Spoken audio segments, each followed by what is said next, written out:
Hey guys, let's get more news about Steelers, but first, don't forget to subscribe and leave your like. Steelers Mike Tomlin singles out former undrafted free agent after Giants win. The Pittsburgh Steelers are down to their third best option at some positions along their offensive line.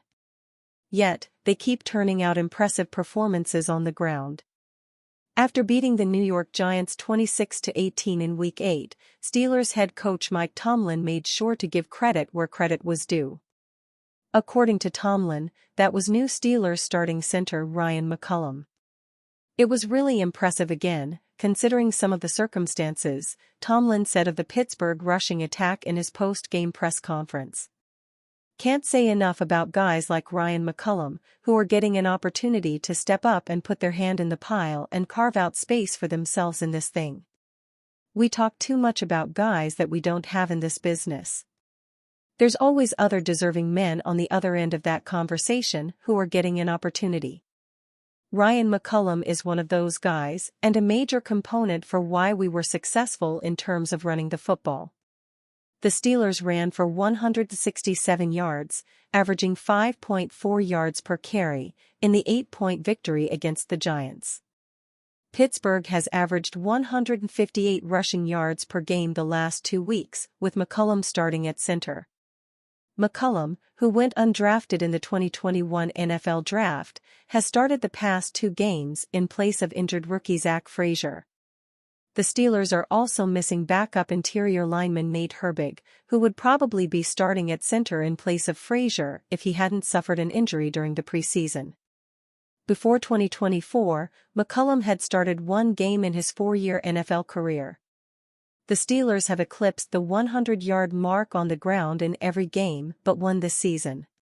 So, the team wasn't exactly bad at rushing before McCollum entered the lineup. But early in the season, running from quarterback Justin Fields elevated the team's overall rushing total. The more traditional running game has excelled for the Steelers the past 3 weeks. Najee Harris totaled more than 100 rushing yards for the first time this season in Week 6. With McCollum at center, he's continued to shine. Harris has hit the century mark in rushing during each of McCollum's 2 starts.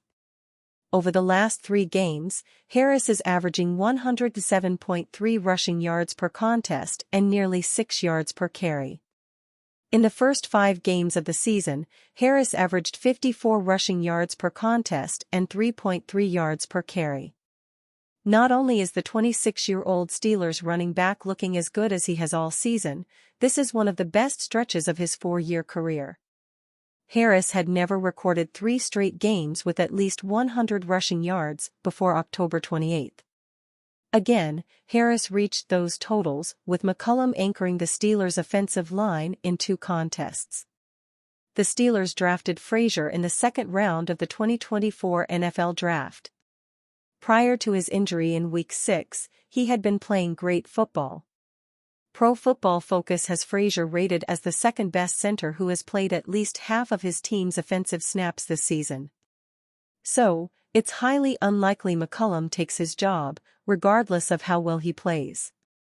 But McCollum still appears to have found a home in Pittsburgh. Injuries have decimated the Steelers' offensive line this season. Will Steelers trade for another wide receiver before deadline?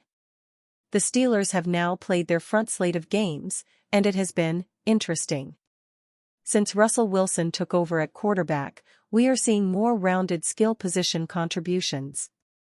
Certainly, Calvin Austin III and Van Jefferson are finding more consistent opportunities, and Scotty Miller dropped his. But the Steelers also just put Roman Wilson on IR, and one wonders if they had been hoping he would emerge as a significant contributor down the stretch this year. While he still could, he can only play a maximum of 6 games. George Pickens sits at 548 yards and 1 touchdown through 8 games, and really, he should have 3 or 4 touchdowns. Austin now has 14 catches for 257 yards and 2 touchdowns for the Steelers.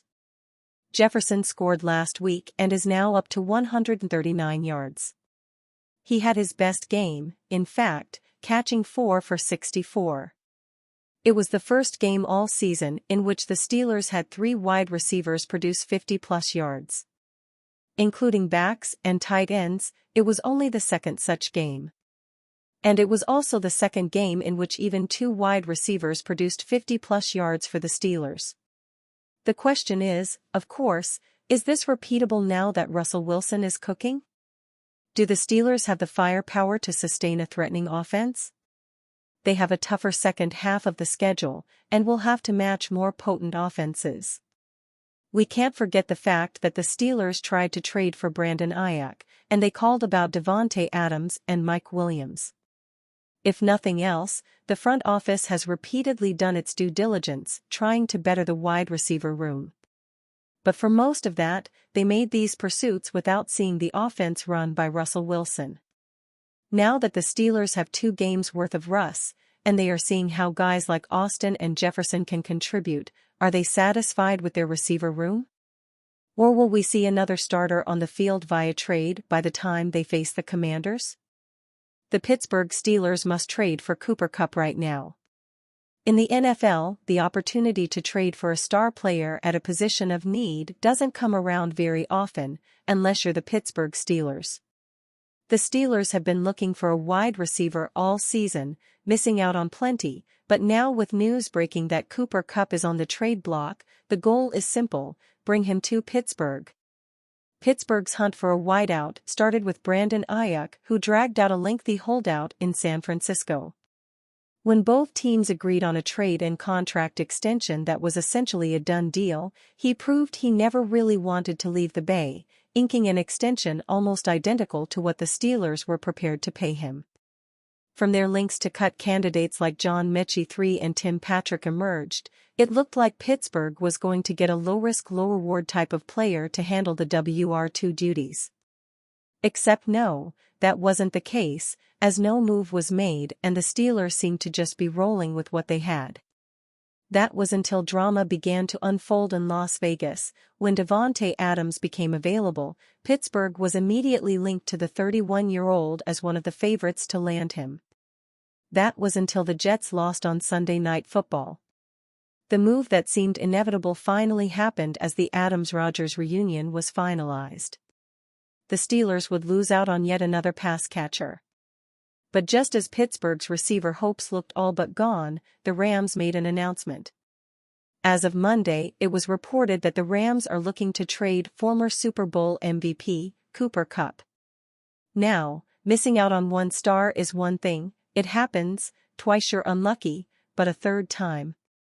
It's officially go time in the Steel City. This is the third star that has fallen into the team's lap, and it'd be shocking to see them miss out on him.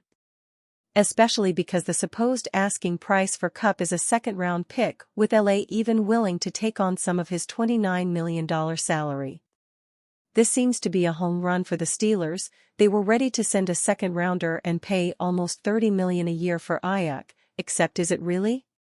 Yes, a second-round pick was what was involved in the Ayuk negotiations, but BA is 26, not 31 like Kupp. His injury history also lowers his value on the trade market, so waiting a bit longer, which has seemed to be the Steelers' strategy up to now, might be the way to go. It might lead to a lower price tag, making the trade an absolute no-brainer. But with the November 5th trade deadline approaching fast, Pittsburgh's urgency might have to ramp up before yet another team swipes a receiver right out of their hands.